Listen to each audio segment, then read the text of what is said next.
ప్రభు నామానికి మహిమ కలుగునగాక. దేవుడిచ్చినటువంటి యొక్క సమయాన్ని బట్టి దేవునికి స్తోత్రాలు తెలియబరుద్దాం. స్తోత్రం స్తోత్రం స్తోత్రం స్తోత్రం స్తోత్రం స్తోత్రం. హల్లెలూయా. దేవుడిచ్చిన ఆ యొక్క మంచి సమయాన్ని బట్టి దేవుని స్తుతిస్తున్నాను. అందరు జాగ్రత్తగా దేవుని యొక్క మాటలు వినాలని తెలియపరుస్తున్నాను. నిర్గమకాండములో మోషేతో కొన్ని మాటలను దేవుడు చెప్పి ఉన్నాడు. ఆ మాటలను మనం జ్ఞాపకం చేసుకుందాం. నిర్గమకాండం 20వ అధ్యాయము 1వ వచనము 2వ వచనాన్ని 3వ వచనాన్ని మనం చదువుకుందాం. అందరు నాగలు చూడాలి, జాగ్రత్తగా 4 కళ్ళు మూసుకోవద్దు. దేవుడు ఈ ఆజ్ఞలన్నీ వివరించి చెప్పాను. నీ దేవుడైన యెహోవాను నేనే దాసుల గృహమైన ఐగుప్తు దేశములో నుండి నిన్ను ఎలుపలికి రప్పించి తిని, నేను తప్ప వేరొక దేవుడు నీకు ఉండకూడదు. హల్లెలూయా. ఇక్కడ దేవాతి దేవుడు మోషేకి కొన్ని ఆజ్ఞలు ఇస్తూ అక్కడ తెలియపరిచినటువంటి మాటలు ఏమిటయ్యా అంటే, దేవుడి ఆజ్ఞలన్నీ వివరించి చెప్పి, ఇదిగో నీ దేవుడనైన యెహోవాను నేనే దాసుల గృహమైన ఐగుప్తు దేశములో నుండి నిన్ను వెలుపలికి రప్పించి తిని, నేను తప్ప వేరొక దేవుడు నీకు ఉండకూడదు అని దేవుడు యొక్క వాక్యము సెలవిస్తూ ఉంది. గమనించుదాం, అందరూ ఇటు చూద్దాం. గమనించినట్లయితే ఐగుప్తు దేశములో నివసించినటువంటి ఇశ్రాయేలు యొక్క ప్రజల యొక్క జీవితాన్ని ఒకసారి జ్ఞాపకం చేసుకుందాం. ఇశ్రాయేలు ప్రజలందరూ కూడా బానిసలుగా జీవిస్తూ ఉన్నారు.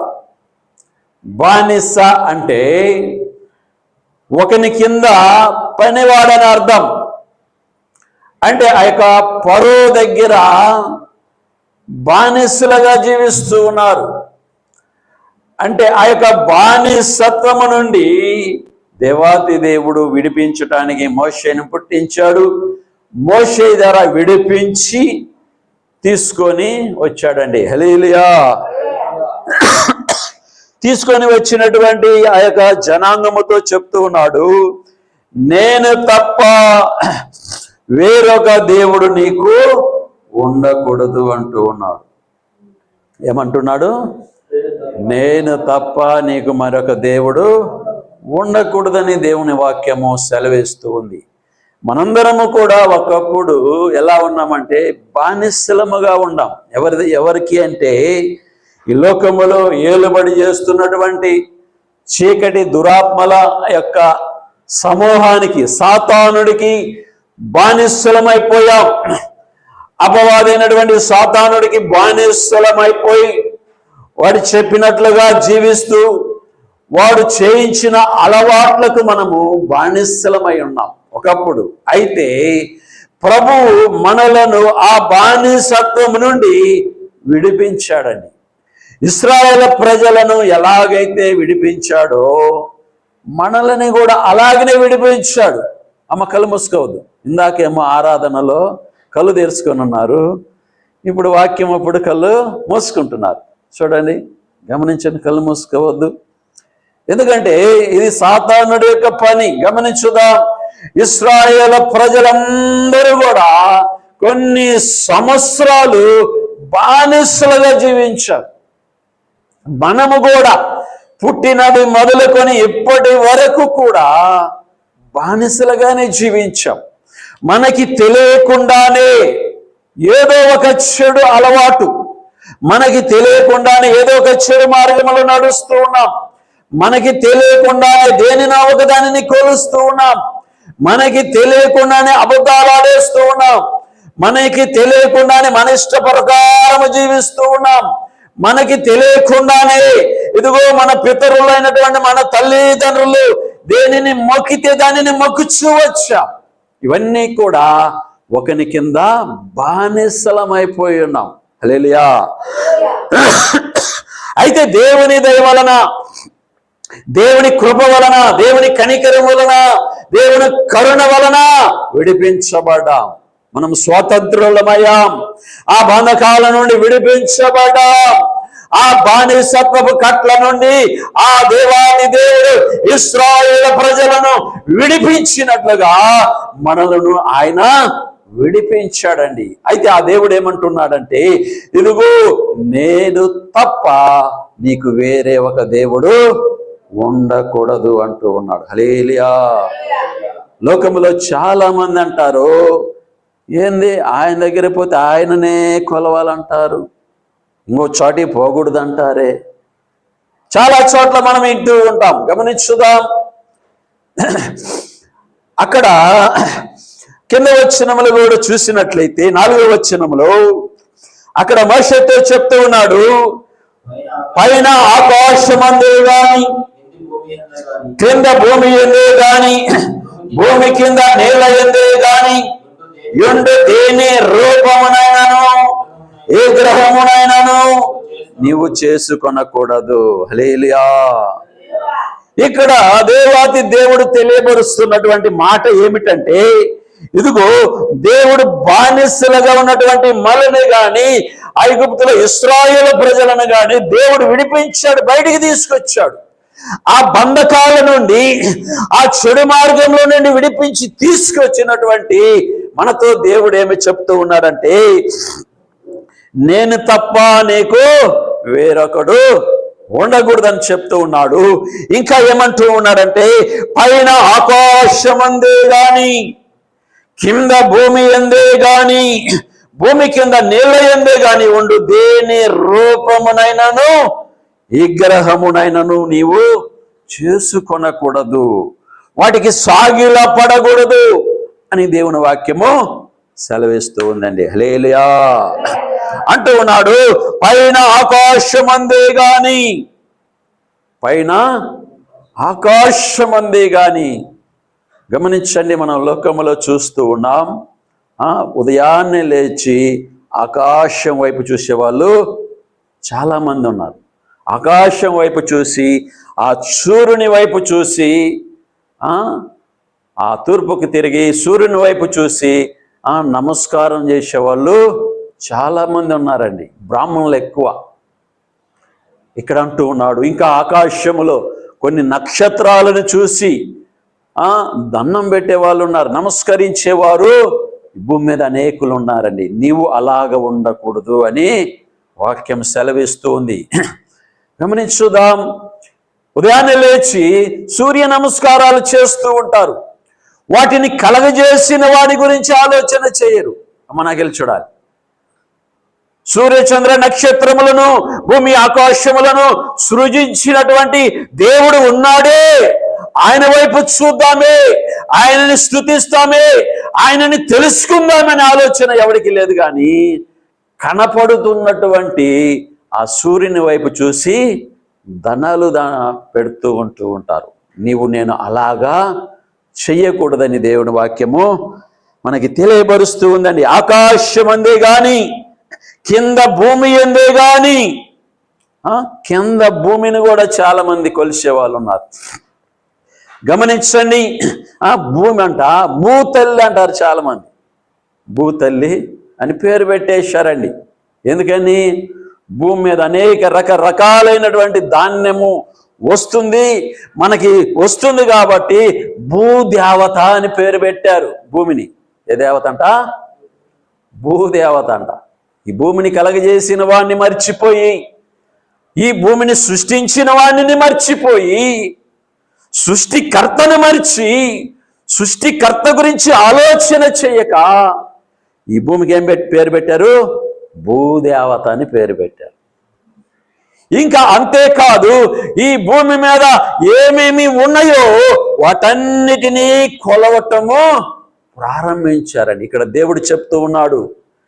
నేను తప్ప నీకు వేరే ఒక దేవుడు ఉండకూడదు. ఎందుకంటే నన్ను మనందరినీ కూడా సాతాను యొక్క బంధకాల నుండి విడిపించాడు. ఇక చాలా మందిని మందిరానికి వస్తున్న ప్రతి ఒక్కరూ విడిపించబడలేదండి. ఇంకా చాలా మంది మీద సాతానుడు ఏలుబడి చేస్తూనే ఉంటాడు. ఇంకా వెనక్కి లాగుదాం, దేవుని మందిరానికి వెళ్లకుండా చేద్దామని వాడు ప్రయత్నాలు చేస్తూ ఉంటాడు. గమనించుదాం.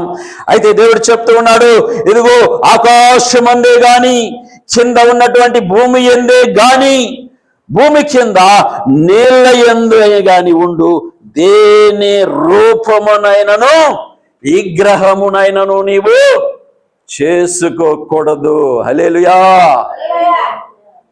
దేని ఎందైనను నీవు ఒక రూపమును చేసుకోకూడదని దేవుని వాక్యము సెలవిస్తూ ఉంటే, ఎప్పుడు చెప్పాడు ఈ మాట అంటే యేసుప్రభు కాదని గమనించుదాం.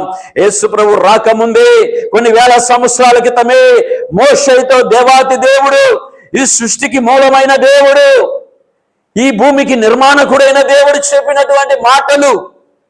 ఎందుకంటే సాతానుడు మనుషులందరినీ పడగొట్టి దేవునికి రావాల్సిన మహిమ దేవునికి పోనివ్వకుండా ఇదిగో వానికొచ్చేటట్లుగా చేసుకుంటానని సాతానుడే దేవుని మీద పగబట్టాడండి. యెషయా గ్రంథంలో ఉంటది, అది 12వ అధ్యాయము 14వ వచనమున ఉంటది. అక్కడ ఇదిగో సాతానుడు పరలోకములో పాపము చేస్తే పైన నుండి త్రోసివేశాడు. పైన నుండి త్రోసివేస్తే ఈ భూమి మీద వచ్చేవాడు పడిపోయాడు. యెషయా గ్రంథం 14వ అధ్యాయము 12వ వచనంలో ఉంటుంది, తేజో నక్షత్రమా, ఎక్కువ చుక్క, నువ్వు ఎలా ఇదిగో ఆకాశము నుండి త్రొయ్యబడితివే అని అక్కడ మాట ఉంటాయని గమనించుదాం. అంటే పరలోకములో జరిగినటువంటి సంగతులు యెషయా భక్తుని ద్వారా బైబిల్ గ్రంథంలో రాయించాడండి. ఇదిగో ఆ పరలోకములో కూడా ఈ యొక్క లూసిఫర్ అయినటువంటి ఒక దేవదూత అక్కడ పాపము చేసినది. ఆ పరలోకములో పాపం చేసినది ప్రధాన దూత, శక్తి కలిగిన దూత. ఆ దూత ఏమనుకున్నదంటే, ఎప్పుడు నేను ఆయనని ఆరాధించటం ఏంటి, నాకు ఏమి తక్కువ, నా కింద కొంతమంది దేవదూతలు ఉన్నారు కదా, వీళ్ళందరినీ తీసుకొని పోయి ఉత్తర దిక్కున సీనాయి పర్వతం మీద సింహాసనము కట్టుకొని నేను దేవుడునైపోదును కదా అని మనసులో అనుకున్నదంట. అందును బట్టి దేవాతి దేవుడు అక్కడికక్కడే అతనిని లేపి, నీవు ఇలా ఆలోచనలు చేస్తూ ఉన్నావు, ఇది పరలోకము, ఇటువంటి పరలోక పరిశుద్ధ పట్టణములు నీ వంటి వాడు ఉండకూడదు, గెట్ అవుట్ అని ఆ దూతతో పాటు ఉన్నటువంటి వాని దూతలందరినీ త్రోసివేశాడు భూమి మీదకి. భూమి కింద ఇదిగో పాతాళం అనే అగ్నిగుండం అనే స్థలం ఉన్నది, అక్కడికి త్రోసివేశాడు. కొన్నేమో అందులో పడిపోయినాయి, కొన్నేమో ఈ సృష్టిలో ఉండిపోయినాయండి. హల్లెలూయా. అందుకని దేవాతి దేవుడు అంటున్నాడు, ఇదిగో నేను తప్ప వేరే ఒకడు నీకు ఉండకూడదు అని దేవుని వాక్యము సెలవిస్తూ ఉన్నది. ఎందుకంటే లోకములో ఈ మనుషులందరిలో సాతానుడు ఏం చేశాడంటే, జ్వరబడి ప్రతి మనిషిని ప్రేరేపింపచేసి దేవునికి బదులుగా, సృష్టికర్తకి బదులుగా సృష్టమును పూజించేటట్లుగా తీసుకెళ్తా ఉన్నదండి. అందుకని దేవుడే ముందుగానే చెప్పాడు ఇశ్రాయేలు ప్రజలతో, ఇదిగో మీరు బానిసలుగా ఉన్నారు, ఒకప్పుడు ఆ ఫరో దగ్గర బానిసలుగా జీవిస్తూ ఉన్నారు, మిమ్మల్ని విడిపించుకొని తీసుకొని వచ్చాను.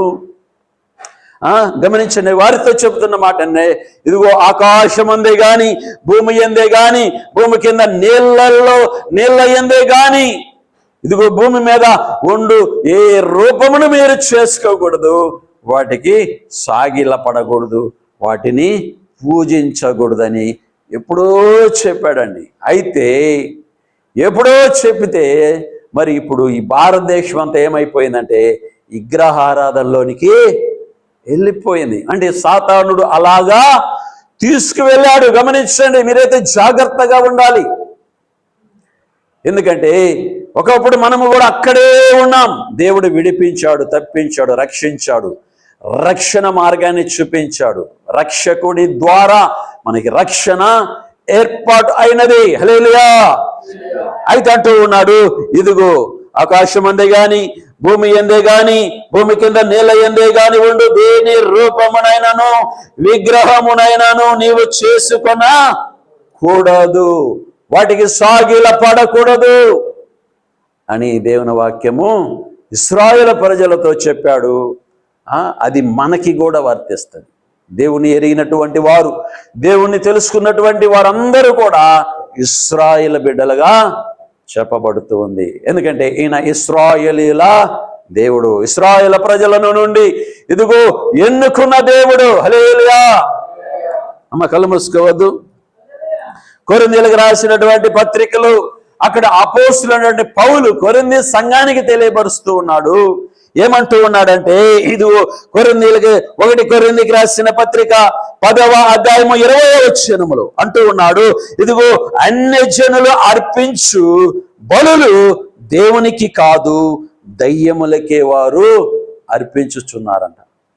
నాకెళ్ళి కళ్ళు మూసుకోవాలి. అన్యజనులు అర్పించు బలులు ఎవరికంట?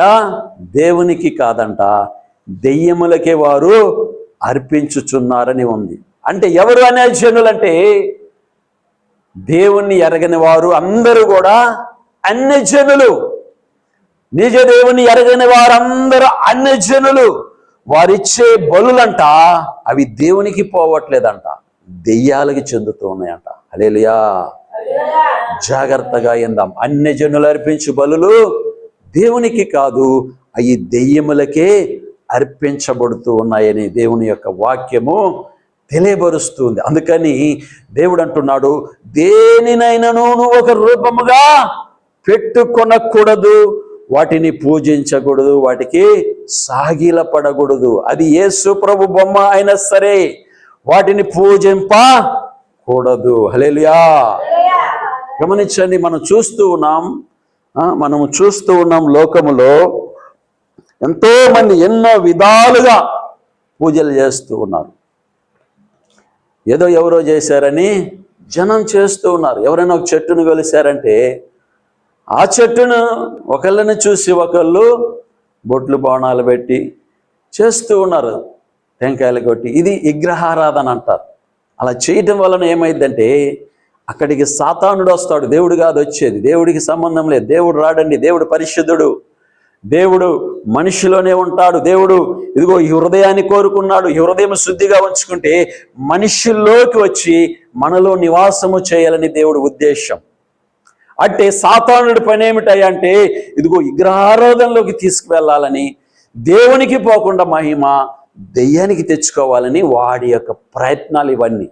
అందుకని దేనిని నువ్వు కొలవకూడదు అన్నాడు. గమనించుదా, మనం ఎన్నో చూస్తున్నాం. చెట్లని కొలుస్తున్నారు తిరణాల్లా, ఒకరిని చూసి ఒకళ్ళు 10 మంది 20 మంది 100 మంది అయ్యేసరికి అక్కడ ఆ సాతానుడు వచ్చి, దేవుడి శత్రువు వచ్చి ఇదిగో మనిషిలో జొరబడి మాట్లాడిద్ది. ఇదిగో నేను ఫలానా ఎల్లమ్మ పొల్లమ్మ అని మాట్లాడేసరికి అమ్మో దేవత వచ్చింది అని అనుకుంటూ ఉన్నారు. ఆమంటది, ఇదిగో నాకు గుళ్ళు కట్టండ్రా, గోపురాలు కట్టండ్రా, తిరణాలు చెయ్యండ్రా అని మాట్లాడుతుంది. దాని వెనకున్నది దేవత అనుకుంటారు, కానీ ఇది దేవుడి శత్రువు అని వాళ్ళకి తెలియదు. గ్రహించండి. ఇంకా అనేక చోట్ల పుట్టలను కొలుస్తూ ఉన్నారు. పాము వస్తే భయపడతారు. మళ్ళా పుట్టలను కొలవటం వలన ఒకరిని చూసి ఒకరు 10 మంది జనాంగమైన తర్వాత ఏమైందంటే అపవాది సాతానుడు వస్తాడు. అక్కడికి వచ్చి ఆడోళ్ళ జొరబడి మాట్లాడిద్ది, నేను నాగమయ్యనరా అని మాట్లాడిద్ది. పాము మాట్లాడిద్దా? గమనించండి, పాము మాట్లాడదండి. దాని వెనక ఉన్నటువంటి ఆ చీకటి దురాత్మ చేసే పని. నాకు తిరణాలు చేయమంటది, నాకు గుళ్ళు కట్టమంటది, నాకు పెబ్బండ్లు కట్టమంటది. దాని వెనక ఎవరున్నారు? దేవుడు కాదు, దెయ్యాలుండి పని చేస్తూ ఉంటాయి. అందుకని దేవుడు మీరు అలాగా చెయ్యవద్దు అని ఎప్పుడో చెప్పాడండి. ఒక రూపమును మీరు చేసుకోకూడదు, వాటికి సాగిలా పడకూడదు. అది యేసు ప్రభు యొక్క శిలువైనా సరే, యేసు ప్రభు యొక్క బొమ్మ అయినా సరే నీవు పూజ చేయకూడదు. దేవుడు ఆత్మయున్నాడు. ఆయనను ఆరాధించువారు ఆత్మతో ఆయన ఆత్మను పొందుకొని సత్యముగా జీవిస్తూ ఆయనని ఆత్మతో ఆరాధించాలని దేవుని వాక్యము మనకి తెలియబరుస్తూ ఉందండి. హల్లెలూయా. అందుకని అక్కడ చెప్తూ ఉన్నాడు, నేను తప్ప నీకు మరొకరు ఉండకూడదు. ఆకాశం అందే కానీ, భూమి ఎందే కానీ, భూమి మీద ఉన్న నీళ్ళ ఎందే కానీ ఒక విగ్రహము కానీ నువ్వు చేసుకోకూడదు అని ఇలాగ ఎన్నెన్నో. అయితే లోకమంతా ఏమైందంటే అంతా దేవునికి వ్యతిరేకమైపోయినది. గమనించుదాం. రోమపత్రికలో 1:25 ఉంటుంది, దేవుని సత్యమును అసత్యమునకు మార్చి సృష్టికర్తకు ప్రతిగా సృష్టమును పూజించి సేవించారంట. సృష్టికర్తకు బదులుగా సృష్టమును పూజిస్తూ ఉన్నారు లోకమంతా కూడా. గమనించండి, భూమి మీద దేనిని మానవుడు వాడికి ఏది తోస్తే అది చేసేస్తూ ఉన్నాడు. కనపడిన దానికి మొక్కేస్తూ ఉన్నాడు. వాడికి ఏది సాతానుడు ప్రేరేపిస్తాడో దానిని చేసేస్తూ ఉన్నాడు. గమనించుదాం. అన్నిటిలో దేవుడు లేడు. మనము తయారు చేసుకుంటే బొమ్మని దేవుడు అవుతాడా? మనల్ని చేసిన వాడున్నాడు, మన నిర్మాణకుడు ఉన్నాడు, ఈ సృష్టి నిర్మాణకుడు ఉన్నాడు, ఈ సృష్టికి కారణభూతుడు ఉన్నాడు, ఈ సృష్టి అంతటిని కలగజేసిన వాడున్నాడు. ఆయనే యెహోవా, ఆయనే నిత్యుడైనటువంటి దేవుడు, సత్యమైనటువంటి దేవుడు. ఇదిగో ఆ దేవుడే దేవుని కుమారుడిగా యేసుక్రీస్తుగా శరీరము దాల్చి లోకములో నశించిపోవచ్చున్న ప్రజలను వెతికి రక్షించడానికి దిగి వచ్చాడండి. దేవుడంటే నరుడు కాదు. గమనించుదాం. దేవుడంటే నిత్య శక్తి. అయితే ఆయన తను తాను తగ్గించుకొని నరుడుగా భూమి మీదకి రావాల్సి వచ్చింది. నీ మీద నా మీద ఉన్నటువంటి పాపములన్నిటి నుండి విడిపించి తప్పించి రక్షించటానికి ఆయన రావాల్సి వచ్చింది. ఇశ్రాయేలు ప్రజలు బానిసత్వం నుండి మోషే ద్వారా విడిపించాడు.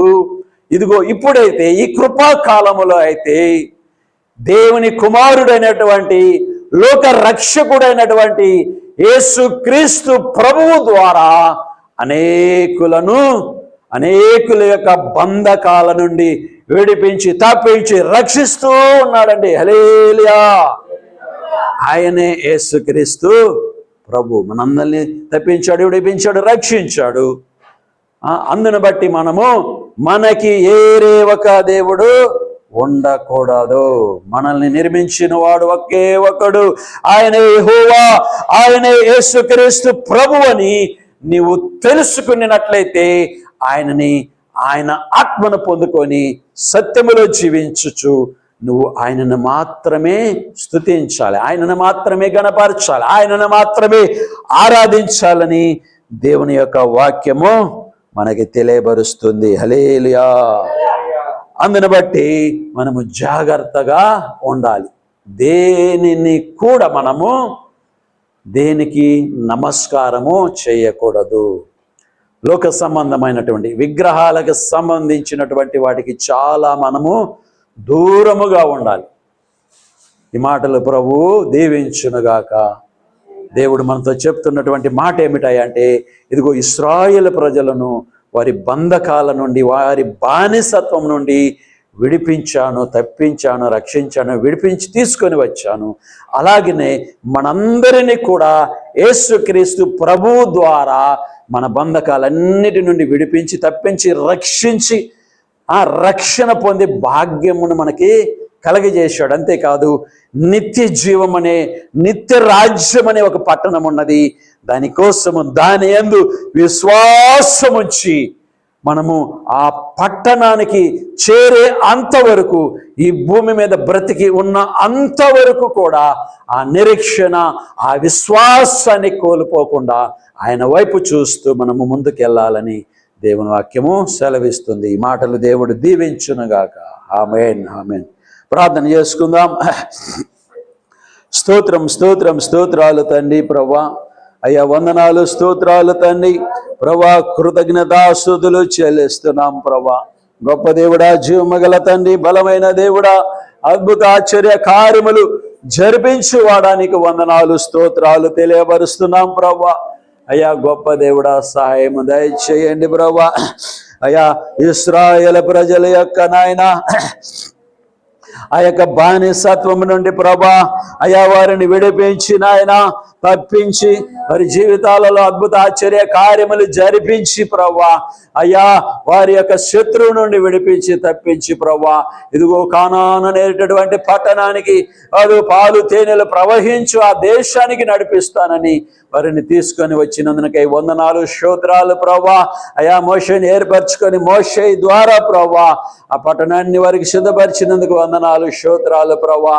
అలాగే నీ కృపాకాలంలో నాయన నీ ప్రియ కుమారుడైనటువంటి యేసుక్రీస్తుని భూమి మీదకి పంపించిన ఆయన, ఇదిగో నీ ప్రియ కుమారుని ద్వారా ప్రభా లోకములో నాయన అపవాదైనటువంటి సాతానుడు అనేకులను ప్రభా బానిసలుగా చేసుకుని ప్రభా, అయ్యా వాడు నాయన ఇదిగో నిన్ను ఆరాధించకుండా ప్రభా, నిన్ను గణపరచకుండా, నిన్ను మహిమపరచకుండా, నిన్ను స్తుతించకుండా ప్రభా, అయ్యా స్తుతి మహిమలన్నీ ప్రభా ఇదిగో వాడికి చెందేటట్లుగా చేసుకుంటూ ఉండగా ప్రభా, ఇదిగో నీ ప్రియ కుమారుణ్ణి పంపించి ప్రభా మా పట్ల నాయన కృప చూపి మా పట్ల దయ ఉంచి ప్రభా మా మీద ఉన్నటువంటి బంధకాలన్నిటి నుండి ప్రభా విడిపించి తప్పించి రక్షించి కాపాడినందునకై వందనాలు, స్తోత్రాలు తండ్రి. కృతజ్ఞతాస్తుతులు చెల్లిస్తున్నాము ప్రభా. అయ్యా నీకేమిచ్చినా నీ రుణము మేము తీర్చలేము ప్రభా. యేసయ్యా కృతజ్ఞతాస్తుతులు చెల్లిస్తున్నాం ప్రభా. ఇంకా నాయన నీ సన్నిధికి వస్తున్నటువంటి బిడ్డలను ప్రభా జ్ఞాపకం చేసుకోండి. ఇంకా చాలా మంది నాయన, చాలా మంది మీద అపవాది చీకటి దురాత్మలు ఏలుబడి చేస్తున్నాయి ప్రభా. ఇదిగో నాయన నిద్రమత్తు ఆత్మలు పనిచేస్తూ ఉన్నాయి ప్రభా. నీ మాటలు వినకుండా ప్రభా, నీ మాటలు అర్థము కానివ్వకుండా ప్రభా అపవాదైన సాతానుడు ప్రభా ప్రతి ఒక్కరి మీద ఏలుబడి చేస్తున్నాడు. వారి మీద పనిచేస్తున్న చీకటి అంధకారములను కాల్చివేయండి ప్రభా. దుష్ట శక్తులను కాల్చివేయండి ప్రభా. సహాయము చేయండి ప్రభా. నీ శక్తిని బలము నాయన ఇదిగో నీ సన్నిధికి వస్తున్న ప్రతి బిడ్డ మీద కుమ్మరించండి ప్రభా. సహాయము చేయండి. ఇదిగో కరుణమ్మ గారిని కూడా జ్ఞాపకం చేసుకోండి అయ్యా. ఆ బిడ్డని బలపరచు, ధైర్యపరచయ్యా. అయ్యా నీ శక్తితో నీ బలముతో నింపయ్యా. ఆ బిడ్డ యొక్క కాలుని ముట్టండి ప్రభా, స్వస్థపరచయ్యా. ఆ బిడ్డని దీవించు, ఆశీర్వాదాలతో నింపండి ప్రభా. సహాయము చేయండి ప్రభా. కృప చూపయ్యా. ఈ కృపయా నీ కృప మా మీద ఉండినట్లుగా ఈ గ్రామం మీద ఉంచండి ప్రభా. ఎవరైతే నాయనా అపవాది కింద నాయనా బానిసలుగా ఉన్నారో ప్రభా, అయ్యా మీరు దర్శించండి. అయ్యా నువ్వు ఏమైనా చేయగలవు. ఉన్నది లేనట్లుగా, లేనిది ఉన్నట్లుగా చేయగలిగిన గొప్ప దేవుడవయ్యా. సహాయము చేయండి. వారి బంధకాల నుండి విడిపించు, వారి కట్ల నుండి విడిపించండి. వారి యొక్క బానిసత్వము నుండి విడుదల కలగచేయి. ఈ గ్రామానికి విడుదల కలగచేయండి ప్రభా. దుష్టుడి నుండి విడుదల కలగచేయండి ప్రభా. దురాత్మల నుండి ఇదిగో ఈ గ్రామంలో ఉన్న ప్రజలను ఏలుబడి చేస్తున్న అంధకార శక్తుల నుండి ప్రభా విడిపించి రక్షించమని ప్రార్థిస్తున్నాం ప్రభా. సహాయము చేయండి ప్రభా. ఇదిగో లోకమంతా కూడా నాయన ఇదిగో సృష్టికి మూలమైనటువంటి సృష్టికర్త అయిన దేవుణ్ణి మరిచి నాయన సృష్టమును పూజిస్తున్నారు ప్రభా. ఇదిగో కనపడనటువంటి నాయన నిన్ను మరిచి నాయన ఇదిగో కనపడేటువంటి వాటిని కొలుస్తూ పూజిస్తూ ఆరాధిస్తూ ఉన్నారు ప్రభా. నువ్వు ముందుగానే మోషేతో చెప్పావు, ఇదిగో నాకు బదులుగా ఒక రూపమును పెట్టవద్దని చెప్పావయ్యా. ఆకాశమునైనను భూమినైనను సూర్య చంద్ర నక్షత్రములనైనను సముద్రములో ఉన్న చేపలనైనను చెట్లనైనను పుట్లనైనను గుట్లనైనను దేనిని కూడా నాకు బదులుగా ఒక రూపము చేసుకోకూడదని ప్రభా. ఇదిగో నా తండ్రి నువ్వు ముందుగానే నాయన కొన్ని వేల సంవత్సరాల క్రితము తెలియపరిచావయ్యా. అయితే నాయన అపవాదైన సాతానుడు ప్రభా ఆ మార్గంలోనే వచ్చి నాయన మనుషులందరినీ కూడా మోసపరిచి నాయన ఇదిగో విగ్రహారాధన ఆరాధనలోనికి నడిపించాడు ప్రవ్వా. అయ్యా మమ్మల్ని కూడా అలాగనే ఉంటూ ఉండగా ప్రవ్వా, మేము ఆ మార్గంలో ఉంటూ ఉండగా మా పట్ల కృప దయ మా పట్ల ఉంచి మమ్మల్ని విడిపించి రక్షించావు. వందనాలయ్యా, స్తుతులయ్యా. అయ్యా నిజ దేవుని తెలుసుకుని భాగ్యాన్ని ఇచ్చే వందనాలు, స్తోత్రాలయ్యా. యెహోవా దేవా, నీ ప్రియ కుమారుని ద్వారా మాకు రక్షణ కలగజేశావు, మా బంధకాలను తెంచావు, మా యొక్క శాపాలను కొట్టివేశావు, నీ రక్తంతో కడిగి మమ్మల్ని శుద్ధి చేశావు. ఇదిగో నిజమైన దేవుని ఆత్మతో సత్యముతో ఆరాధించాలని తెలియపరిచావు. వందనాలు, స్తుతులు, స్తోత్రాలు, కృతజ్ఞతాస్తుతులు చెల్లిస్తూ నాయన యేసయ్య నామములో ప్రార్థన చేసి అడిగి వేడుకుంటూ ఉన్నాను పరమ తండ్రి. ఆమేన్, ఆమేన్, ఆమేన్. హల్లెలూయా.